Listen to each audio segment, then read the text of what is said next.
Hey, what's going on, everyone? Today we have the meta snapshot for patch 17.8. This is going to be the final patch for set 17. I honestly thought the last one was the final patch, but they actually delayed set 18 by 2 weeks, so that's why we got another patch for live on set 17. Let me know, by the way, if you guys are going to be playing set 18 in the public beta environment, or if you're going to be waiting for it to come out on live. We have a new comp coming out in this patch, and that's going to be the Zoe Reroll comp. Pretty much they buffed Diana and Zoe, but we're just going to be playing Zoe here with Arbiter and with a lot of conduits. You'll know more about the build later. 5 Anima, still the best comp in the game. Nova Akali, extremely powerful as well, especially for a 2-cost reroll comp. And then in the A tier, we have a couple of 4 costs here. We have the Xayah comp, the Space Groove, the Mecha, some Fast 9. Fast 9 isn't as good anymore because they're just better win cons, such as like the Anima stuff. Shepherd Leblanc, Brawler Yi, more 4 costs. 2 Tanky Samira got bumped down a bit from the S tier, and then we have the Vanguard Fast 9. So pretty much it's play the broken stuff. If not, default to some 4 costs, and if you get a good start, play Fast 9, but it's not going to be as strong as it was in previous patches. So let's get on into the comps. Gonna be a bit of a shorter video today, but if you want to be making that last minute climb, hopefully this is going to be the video for you. Let's start off with Anima. So Anima is going to be dependent on the emblem. It's not absolutely mandatory, but it makes it like 99% easier, which I guess if you put it that way, it kind of is mandatory, right? The only thing that's actually mandatory is hitting 5 Anima sometime in stage 3. I believe I write that down in the how to play section on bunnymuffins.lol/meta. This comp wins the game if it hits 5 Anima in stage 3. So it's quite hard to do that normally. So at level 7, you have like a 1% chance to roll legendaries, and then you have to roll a specific legendary when you're not even purposely rolling. So it's going to be very, very difficult to get this without the emblem. I'm not saying it's impossible, but it's going to be pretty hard. But there are those rare instances where you can kind of get one, and yeah, you're going to be having a free game there. But for most of the normal people out there, you know, if our ancestors were peasants in the field, you know, we have to get it the old-fashioned way. We have to roll it from the trait. We got to win the lotto of TFT, get the Anima emblem, and then yeah, we could use that, get to 5 Anima, because you just need 3 costs. You need Aurora, Alawi, Jinx, and Briar. And then after that, you get your 5, you start farming up. Eventually you get the Fiora, replace the Briar with Fiora, and then you are going to be more than good to go. You're going to be printing all sorts of stuff. So you're going to be getting emblems, you're going to be getting items, you're going to be getting loot. Pretty much anything that makes your team stronger, you're going to be getting that. You essentially get like a gold augment worth of stuff every single turn once you get that. So again, if you get this in stage 3, if you have like 30 life, which like for stage 3, you have more than 30 life, right? If you print just like 3 times, it's very hard to lose the game, because what is worth 3 gold augments? And you're just going to keep getting stronger and stronger and stronger and stronger. But yeah, pretty much like no trait gives that much power, right? So if you get this, it's both very fun and it's like pretty much an auto win. I like pairing this up with just making sure you have Marauders in to help your Fiora. Edge of Night, probably the best item on Fiora, but honestly, like you could play all sorts of stuff with this board. You just need the 5 Anima on the board staying in there, and then the rest of your team doesn't really matter that much. But I like pairing it with Nova because you could get the budget front line of Maokai plus Tahm Kench. Akali gives Marauder, and it makes everyone crit. And then Kindred, just random unit. It pairs up with the Jinx, so you do get Challenger, but do you really care about Challenger that much? I guess it does a little bit, right? But the build doesn't matter. Like the units you play doesn't matter. It's just the power that you get from everything else that makes this really, really strong. Next build up we have is the Zoe Reroll comp. This is the new comp I was talking about. They go for 5 conduits. Absolutely hilarious build. You can pair it up with 4 Vanguard, but Zoe gonna be the main carry. Leona gonna be the main tank. You could like duo carry with Viktor, but pretty much all you want to do in this comp is build a lot of ability power. Rabadon's Death Cap and Archangel Staff is absolutely mandatory in this build, and the reason why is because you need AP because you have all the mana regen in the world from the 5 conduit trait. Honestly, I don't even know how much mana regen this thing gives. It gives apparently 9 for conduits plus 20% extra. Before this patch, I've not even looked at 5 conduit. I haven't even played like 3 conduit before this patch. 2, yeah, I play that a bunch, but right now it's gonna be 5. I'm actually kind of curious. Let's look at the data to see how good this trait is compared to everything else. Let's just type in 5 over here. And we have 5 conduit at 3.45. Apparently 5 challenger is a bit better, but the play rate is a bit lower than the conduit. Play rate means a bit more than average placement, just FYI, because it means it's something that people trust and goes for on a consistent basis. But yeah, pretty much you just want to do a 2-cost reroll. Pretty much concentration augment makes this comp S++ tier. Like it's already S tier, but with the augment, it makes it S+. So normally an augment condition makes something a full tier higher, but there's nothing higher than S, so we could do S++. And then Leona Printer Augment or AP Generating Arbiter is pretty good. So the reason why you want Leona Printer is because you're doing 2-cost reroll. So you don't have time to roll for your Leona 3-star, but she is pretty important. So if you get the Leona Printer Arbiter, then you just get her for free, and then you can focus on just getting Zoe. After that, AP, going to be a good secondary option because again, AP is so good whenever you're playing 5 Conduit, which gives you 10 billion mana regen. So AP plus mana, very good mix. And pretty much you play this from a tempo Zoe plus Leona opener. I wouldn't recommend like hard forcing this unless you get specifically the Leona Printer Augment and if you are generally uncontested. But if you do get concentration, you can hard force this. But you need to play a fine balance between having enough items and also 3-starring everything. So pretty much stage 1 to 2.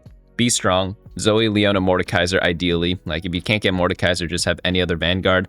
This line does not want to play from a loss streak unless you have a very specific condition you are forcing, such as concentration augment. But even then, you should try to at least mix streak. After that, roll down on stage 3-2.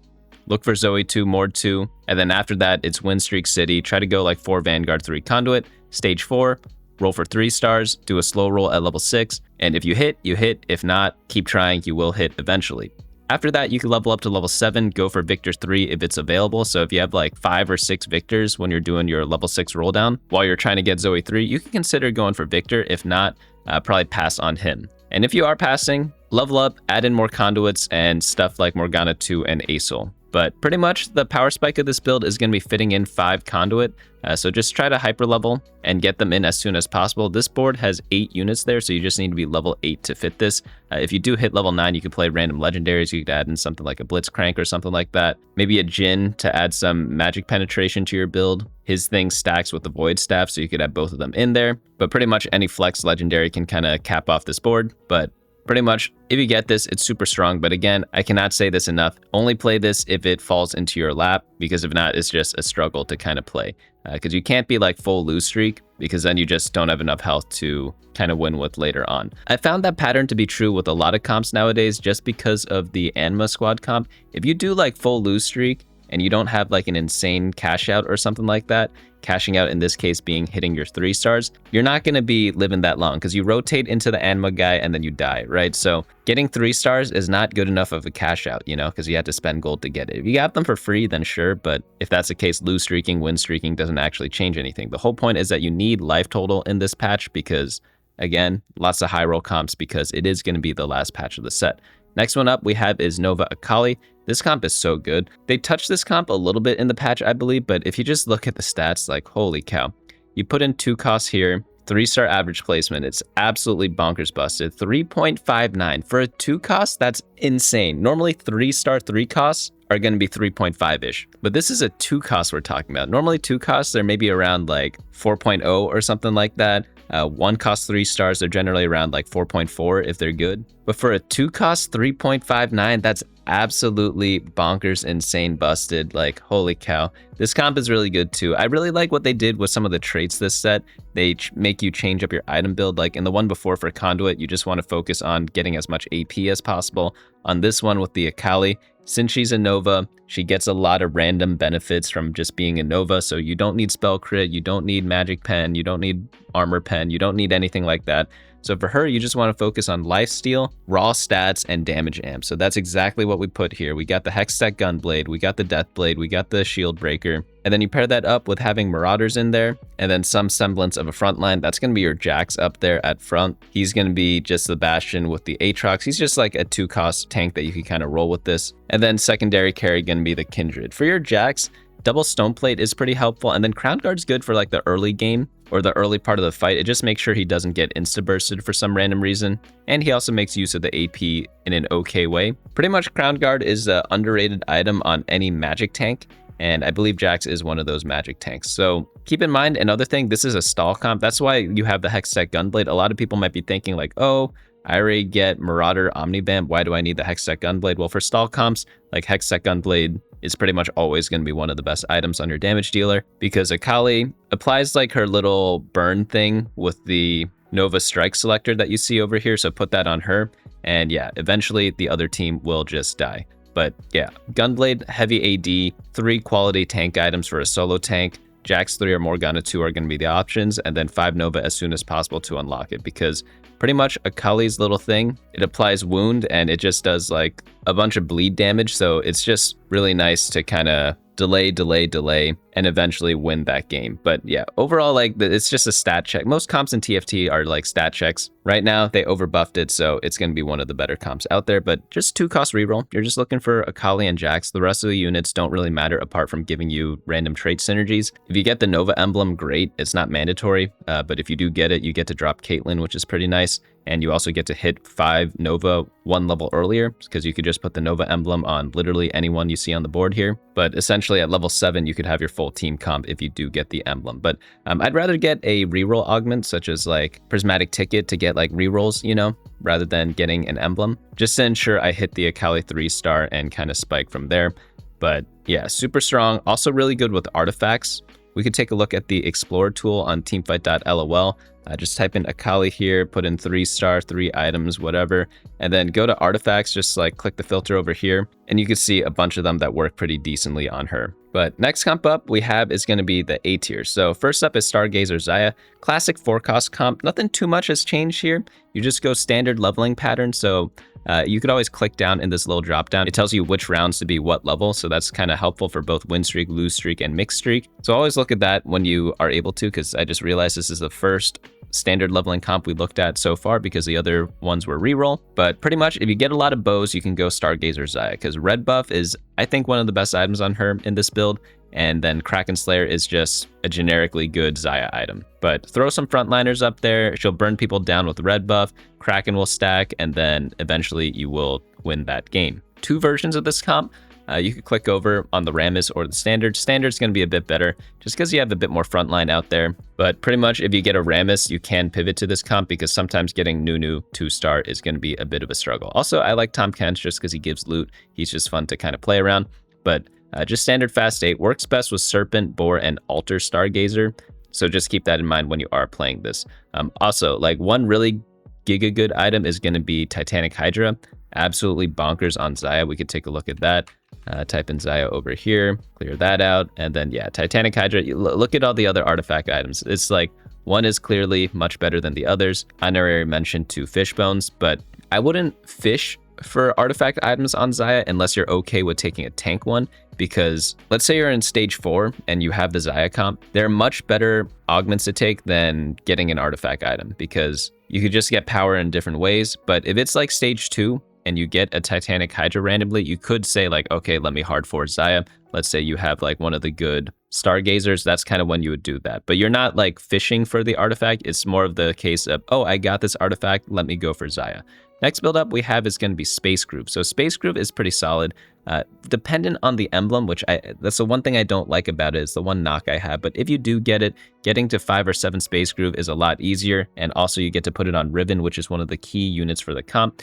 Essentially what you want to do with this is just go for the double Nashor's Jeweled Gauntlet on Nami, build random tank items, and then build random items on Riven. So Nami is pretty item dependent. If you can't get this exact build, I would just build like a Shojin Jeweled Gauntlet +1 or blue buff Jeweled Gauntlet +1. But the double Nashor's just like outdoes any other item build out there for a lot of casters out there right now. But for Riven, she could take anything.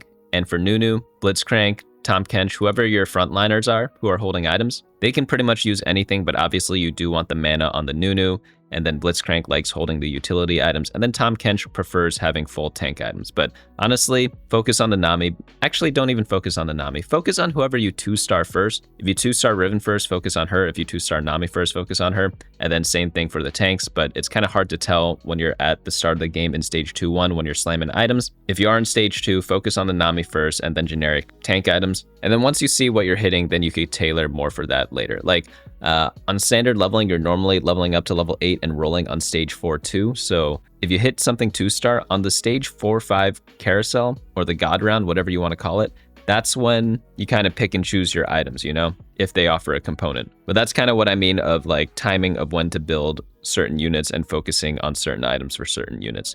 But overall, pretty simple comp to play, pretty standard. Next one up we have is 6 Mecha. This is a heavy level 8 comp. Pretty much nothing else matters other than level 8 because you're running 4 4-cost units.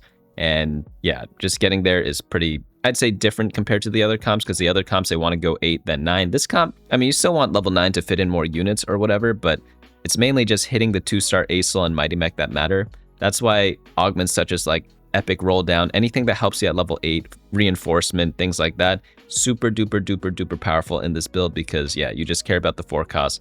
Getting best in slot Mighty Mech is super important. Probably like, I wouldn't even play this comp if I don't have a way to get double Stoneplate, because he is just a solo tank, and if you can't get the best solo tank item on him, he's kind of worthless, you know? Not worthless, but kind of wasted, because he's taking up 2 unit slots. Like, would you rather have a Mighty Mech with no Stoneplates and 3 generic tank items? Let's say he has like Warmogs, Bramble, Dragonclaw, or would you rather have a Nunu and a Tahm Kench? Like, obviously, I'd rather have Nunu and Tahm Kench because I think they provide more value to the overall team, but if Mighty Mech has double Stoneplate, then I might want the Mighty Mech, because then his tankiness is so big that he's gonna outdo both those other units. So that's kind of the balance you have to strike there whenever you're playing this. But Ezreal, just Jeweled Gauntlet, Hat, 3rd item doesn't matter as much. Utility items on anyone, it could be on either Karma or Tahm Kench. You could do like Void Staff Morello on Karma, or you could do Sunfire Ionic on Tahm Kench.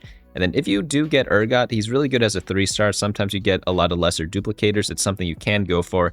Generic AD on him, and he's going to be pretty powerful there. But yeah, pretty much only thing that matters is hitting mechs on 4-2 and getting best in slot on the Mighty Mech. Next one up we have is going to be Vex Fast 9. Only play this from Win Streak, but it is a bit weaker just because you get capped out by the Anima squad players sometimes. But you could play Anima into a Vex Fast 9 too, right? Like, you could cancel a lot of the random units over here and just play the 5 Anima plus a lot of the legendaries. They're kind of interrelated. It's hard to kind of separate everything out piece by piece. But yeah, if you're doing a super streak, if you're 100 health starting on stage 4, this is the comp to go for. Do not roll on level 8. Just go straight 9. Find some random tank. It could be either Nunu, Morgana, Rammus, or Tahm Kench. I'll show you those little variations there. So if you have Tahm Kench and Maokai, you could take out the Nunu and the Blitzcrank for those 2. It's a bit of a good budget version over there. This gives you Brawler, and it still keeps you with the Nova so that you get the benefits of Nova from Aatrox and Akali. If you have Morgana, like, obviously you could use Morgana in any situation, so you could play anything with her. And then if you get Rammus, you just play him with the Shen.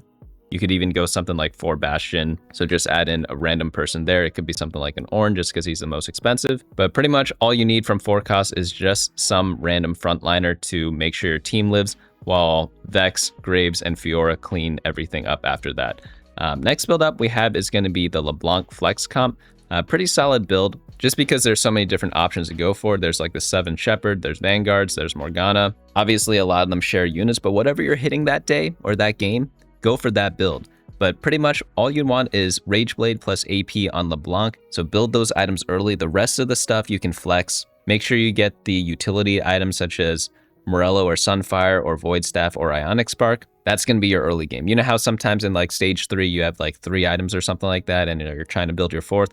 Those are the 4 items you want to build, obviously along with random tank items that you might have built along the way. But if you have that, you could play any of these 3 versions up there. Like, none of the other items are like that important to get specifically, because the replacements aren't as bad. But that's pretty much all you want to do for this. Just do standard leveling, get the Rageblade, find a good item holder for it early. Obviously, like, Teemo's going to be the easiest because he's a Shepherd as well and a Rageblade user. But another thing you could look out for is just getting a nice Arbiter before you kind of commit to this. Also, getting 2 AP carries is kind of nice for this, because I don't think LeBlanc can kind of do everything on her own, because she does get outscaled by Vex.